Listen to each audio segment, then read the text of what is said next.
ఈ రోజున మాజీ ముఖ్యమంత్రి జగన్మోహన్ రెడ్డి గారు పాత్రికేయుల సమావేశంలో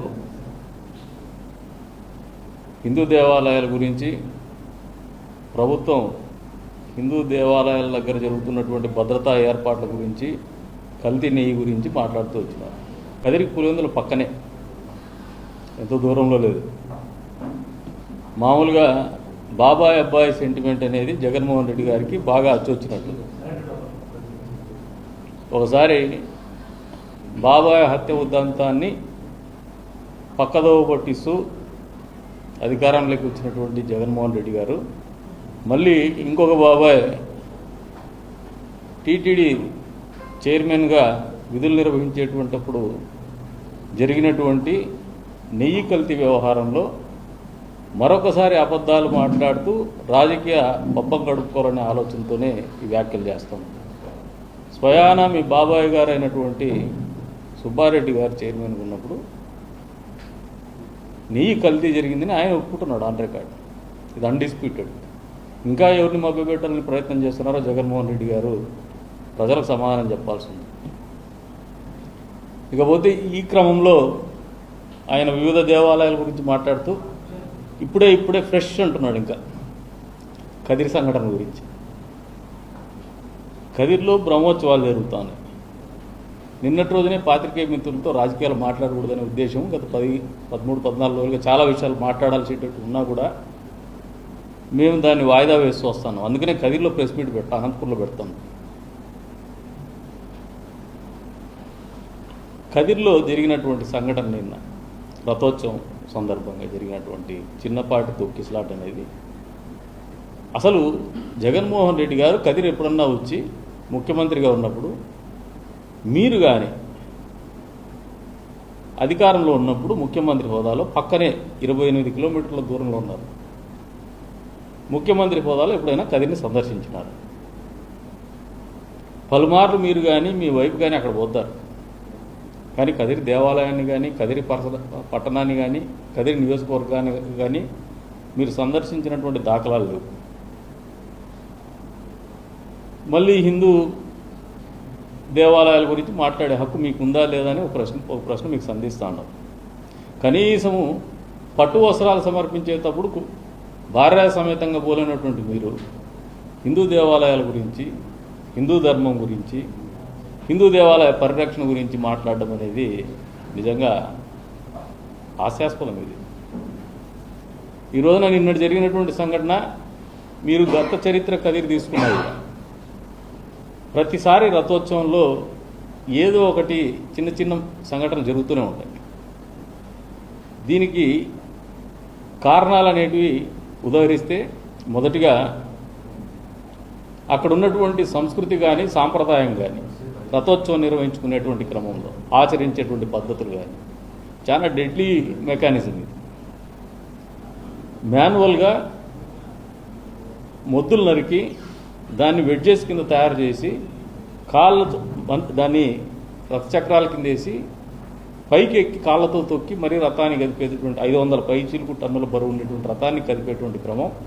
ఈ మూమెంటం ఇస్తే ముందరు ఉన్నటువంటి మోకులు లాగేటువంటి వ్యక్తుల బలవంతాలు పట్టుకుని ముందుకు లాగేటువంటి క్రమం. అంటే ఇది ఒక చాలా శ్రమతో కూడుకున్నటువంటి వ్యవహారం. అత్యంత పురాతనమైనటువంటి మెకానిజం. దేవరగట్టులో కర్నూలు జిల్లాలో ఇప్పుడు కూడా తలలు పగలగొట్టుకుంటారు. ఏ ప్రభుత్వాలు వచ్చినా, ఏం చట్టాలు చేసినా, ఎంత పోలీసు పగడబంది పెట్టినా వాళ్ళకు అదొక ఎమోషన్, ఆ ట్రెడిషన్ అనేది. అదే రకంగా మేము కూడా ఎక్కడైనా ఈ మెకానిజాన్ని మార్చుకోవాలనే ఆలోచన వచ్చినా కూడా ఆ ప్రాంతవాసులు దానికి ఒప్పుకోరు. మా రథాన్ని లాగేటువంటి క్రమంలో అది వాళ్లకు ఒక ఆచారంగా మొదటి నుంచి కూడా వస్తుంది. నిన్నటి రోజున ఈ సంఘటన జరిగిన తర్వాత ఎవరైనా ఒక్క వ్యక్తి ఎవరైనా పక్కకు పోయినారంటే ఒక్కరు కూడా పక్కకు పోరా. వాళ్ళని స్ట్రెచ్చర్లో పెట్టేసి మళ్ళీ హారతి ఇచ్చేసి రథాన్ని ముందుకు తీసుకుపోయినారు. అంతేకాకుండా టెక్నికల్గా మాకు పెరిగినటువంటి సందర్శకుల తాకిడి, భక్తుల తాకిడి, పెంచాల్సినటువంటి తిరువీధుల వెడల్పు, ఈ రెండింటికి డిస్ప్రపోర్షన్.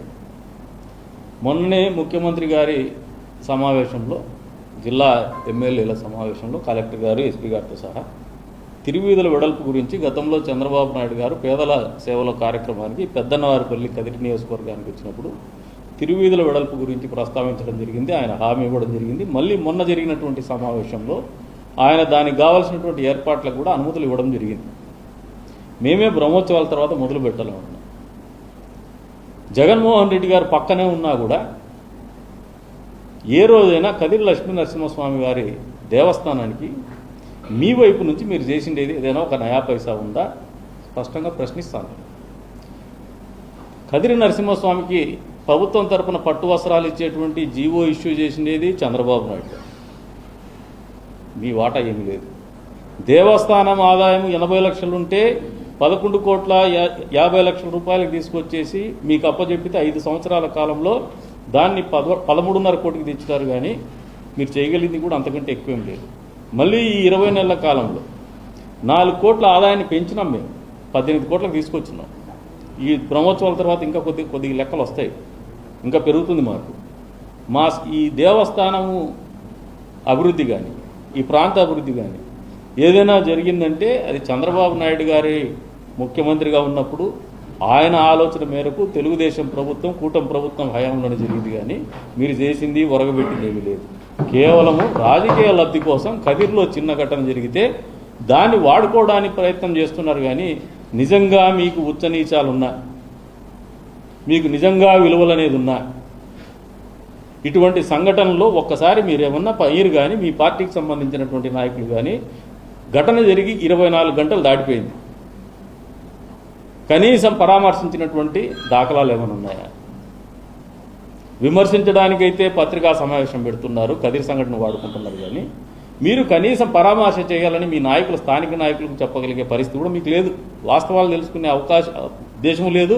కనీసము ఆ సంఘటన అనేది తెలుగుదేశం పార్టీకి సంబంధించింది కాదు, తెలుగుదేశం పార్టీకి పరిమితమైంది కాదు. లేదు కేవలము ప్రభుత్వ బాధ్యత, లేదంటే పాలకుల బాధ్యత, లేదంటే దేవస్థానం బాధ్యత కాదు. ఇది ప్రజానీకం అందరూ కలిసి చేసుకునేటువంటి కార్యక్రమం ఇది. అందులో భాగంగానే ఇటువంటి పెద్ద ఉత్సవాలు జరుగుతూ ఉంటాయి. లక్షల సంఖ్యలో భక్తులు హాజరైనారు. ఏర్పాట్లు అనేది ప్రతి ఒక్కరూ మనస్ఫూర్తిగా మెచ్చుకునేంత స్థాయిలో చేయగలిగినాం. ఏదైనా ఒక యాక్సిడెంట్ జరిగితే దాన్ని రాజకీయం చేసి శవ రాజకీయాల మీద లబ్ధి పొందాలనే ఆలోచన మీకు మీ బాబాయ్ హత్య నుంచి మొదలైంది.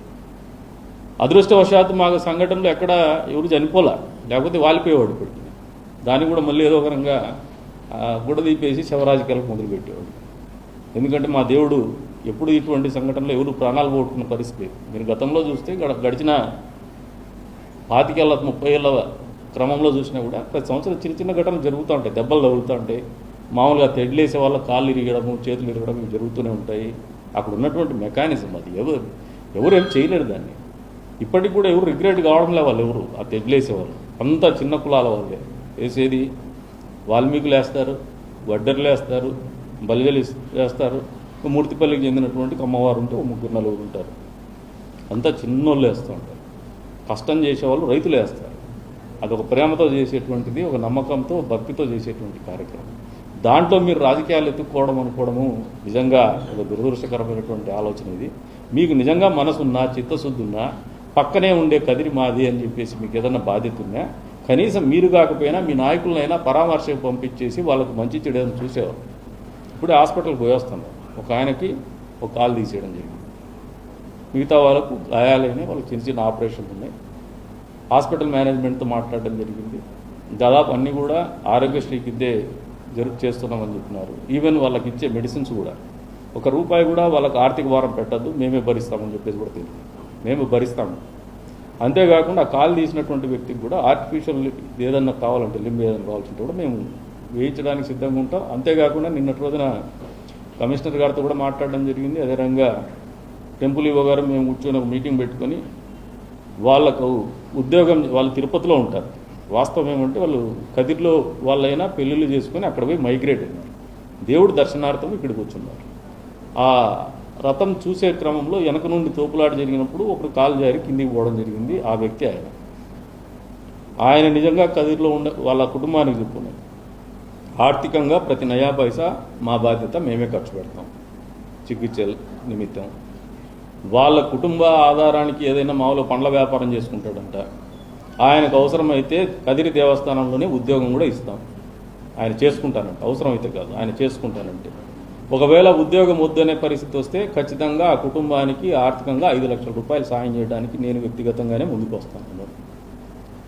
ఇంకా గాయపడిన వాళ్ళకి ప్రతి ఒక్కరికి కూడా 1 లక్ష రూపాయలు నా వంతుగా సాయం చేస్తున్నాం. ఇది కాకుండా ప్రభుత్వం తరఫున వచ్చేటువంటి సహాయ సహకారం కూడా అందజేయడానికి సిద్ధంగా ఉంటాం. ఇది ఒక మనిషిగా నేను చేయగలిగిండేది, ఒక ఎమ్మెల్యేగా నేను చేయగలిగిండేది. మనిషిగా నా వంతు ఆర్థిక సహాయం అందిస్తున్నా, ఒక ఎమ్మెల్యేగా మా ప్రభుత్వంతో మాట్లాడి వాళ్ళకు రావాల్సినటువంటి పరిహారం ఏదైనా ఉంటే అందజేసేటువంటి కార్యక్రమం ఖచ్చితంగా సహాయ సహకారాలు అందజేస్తాం. అంతేకాకుండా తిరువీధులు ఏదైతే ఉన్నాయో ఈ 2000 నిన్నటి రోజునే చెప్పుకున్నాను on record before this incident, మీ దగ్గర కూడా ఉంటుంది. వెడల్పు చేస్తున్నాం, 2026లోనే ఈ రోడ్లు వెడల్పు చేసి తీరుతామని చెప్పేసి కూడా చెప్తున్నాం.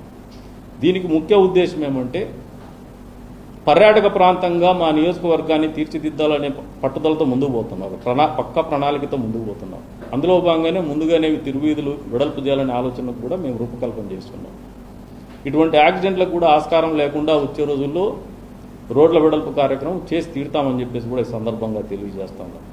ప్రభుత్వము ఏర్పాట్లలో లోటుపాట్లు ఉందని మీరు ఆరోపించడం అనేది నిజంగా మీ పొరపాటు. జగన్మోహన్ రెడ్డి గారు ఆరోపించే ముందు గతంలో ముఖ్యమంత్రిగా పనిచేసినటువంటి వ్యక్తిగా, నియోజకవర్గాన్ని ఆనుకొని ఉన్నటువంటి నియోజకవర్గ ఎమ్మెల్యేగా ఎన్నో ఏళ్ల పాటు మీ కుటుంబానికి కదిరికున్నటువంటి సంబంధాలని దృష్టిలో పెట్టుకునైనా మీరు పరామర్శకైనా లేదంటే మీ పార్టీ తరఫున పరామర్శకైనా వచ్చేసి వాళ్ళకి ఏదైనా సాయం చేస్తే అభినందిస్తాం. కానీ ఈ రకమైనటువంటి చౌకబారు విమర్శలు చేయడానికి కదిరిని వాడుకుంటే గతంలో మీరు గొడ్డలు కొని మీ బాబాయిని హత్య చేసుకొని మా ఊరు పరువు మంట గెలిపినారు. మళ్ళీ ఈ రోజున కదిరిలో ఒక పవిత్రమైనటువంటి కార్యక్రమం జరుగుతూ ఉంటే ఒక దురదృష్టకరమైన సంఘటన జరిగితే మళ్ళీ మా ఊరు ఒక ఎప్పుడు లేదు చరిత్రలో నిన్నటి రోజున వచ్చినటువంటి సందర్శకులు యాత్రికులు ఎప్పుడు గతంలో అంత పెద్ద భక్తాదులు రాలా. ప్రతి కుటుంబంలో సంతోషం ఉంది కదిరిలో. ఏంటంటే మా ప్రాంతంలో ఇంత పెద్ద ఉత్సవాలు జరుగుతున్నాయి, ఎప్పుడు జరగనంత ఖరీదైన స్థాయిలో జరుగుతున్నాయి. ఇటువంటి సందర్భంలో కదిరి పేరు మంచిగా ప్రాచుర్యం పొందేటువంటి సమయంలో మీరు మళ్ళీ విషం జిమ్మద్దు కదిరి మీద. ఇప్పటికే మీరు గొడ్డలు కొని మీ బాబాయిని చంపడానికి కదిరిని ఒక నెగిటివ్ షేడ్లోకి తోసేసినారు. మళ్ళీ మీరు దాన్ని కదిరిని మేము బాగు చేసుకొని ఒక మంచి పేరు సంపాదించుకొని ఒక బ్రాండ్ ఇమేజ్ డెవలప్ చేసుకునేటువంటి క్రమంలో మా ఊరికి మీరు మంచి చేయకపోయినారు కానీ చెడ్డ చేయొద్దని చెప్పేసి జగన్మోహన్ రెడ్డి గారిని కోరుతా ఉండా. మీకు రాజకీయాలకు ఏదన్నా అవసరం అనుకుంటే మీ నాయకుల్ని ప్రజాక్షేత్రంలోకి పంపించేసి మంచి పేరు సంపాదించుకొని ప్రజలకు మంచి చేసి ఉపయోగపడేటువంటి కార్యక్రమాలు చేసుకొని రాజకీయాలు చేయండి. కానీ ఇటువంటి తుచ్చ రాజకీయాలకు ఆలోచన చేయడం మానుకోమని చెప్పేసి జగన్మోహన్ రెడ్డి గారికి హితవు పలుకుతాం. నాకు తెలియదు ఆయన దర్శనానికి ఎవరిని అడ్డుకోము. వైసీపీలో వచ్చినా కూడా దండం పెట్టి లోపలికి నేనే పలకరించి పిలిచిన. ఎవరు నాకు తెలియదు అబ్బాయిన. ఏం లేదు బీజేపీ నాయకుడు ఇప్పుడు ఎంఎస్ పార్సారథి నాయకుడు constituency in charge M S Parthasarathy, Mitta Vamsi BJP Morcha, ఆయన కూడా మాజీ, ఆయన కూడా పదవేం లేదు. ఆ పేర్లు నేనే రికమెండ్ చేసిన. బీజేపీతో ఇది ఉంటే మేమెందుకు కూర్చోబెడతాం? నేనే చెప్పి వాళ్ళని కూర్చోబెట్టమని చెప్పినాను. వాళ్ళు అడగలా నన్ను, నేనే ప్రపోజ్ చేసిన. ఇంకా మిగతా వాళ్ళ నాయకులు అంటే చాలామంది ఉంటారు నాయకులు, పార్టీలో కార్యకర్తలు. నాయకులను వాళ్ళకి నాంతకు నేను భుజం చదువుకొని స్వకుజమర్దనం చేసుకుని శభాష్ అనుకుంటే కుదరదు. ప్రజలు గుర్తించాల నాయకునిగా. నన్ను చాలామంది అడ్డుకున్నారు, నన్ను చాలామంది తొక్కేసినారు, నన్ను కనపడకుండా చేస్తామన్నారు, కందికుండానే వాడిని కథ అయిపోయిందన్నారు. ఇవన్నీ చూసి వాళ్ళందరూ ఎక్కడికి పోయినారో అది మళ్ళీ వచ్చే రోజుల్లో ఇంకో ప్రెస్ మీట్ ఉంటుంది బ్రహ్మోత్సవం తర్వాత చెప్తాను. లేదు, అది ఆల్రెడీ మేము ప్రిపరేటరీ మీటింగ్లోనే కలెక్టర్ గారు, ఎస్పీ గారు, సీఎం గారితో సమావేశము అయిపోయిన రోజు రాత్రే వచ్చి కదిరిలో నరసింహస్వామిలో మీటింగ్ పెట్టినప్పుడు కూడా నేను ఇన్సిస్ట్ చేశాను యాజ్ అన్ ఎమ్మెల్యే. నాకున్నటువంటి ఎక్స్పీరియన్స్ రీత్యా ఎప్పుడు కూడా పిట్ పాకెటింగు ఇవి ఎక్కువ జరుగుతుంది, చైన్ స్నాచింగ్ కూడా ఎక్కువ జరుగుతుంది. మీరు ఆల్రెడీ కమాండ్ కంట్రోల్ సిస్టమ్ పెట్టుకున్నారు, ఇంకా ఏదైనా మీకు అడ్వాన్స్ సిస్టమ్ అవసరమైతే కూడా మేము ప్రొవైడ్ చేయడానికి సిద్ధంగా ఉన్నామని చెప్పినాం. మా దృష్టికి అయితే ఇప్పుడు మీరు చెప్తున్నారు, ఇంతవరకు అయితే నా కేసు అలా ఫస్ట్ మీ దగ్గర నుంచి వస్తుంది. ఎందుకంటే నేను ఇన్సిడెంట్ జరిగిన దగ్గర నుంచి దీన్నే ఫాలోఅప్ చేస్తున్నాం. మేము ఖచ్చితంగా అటువంటిది ఉంటే కూడా కరెక్ట్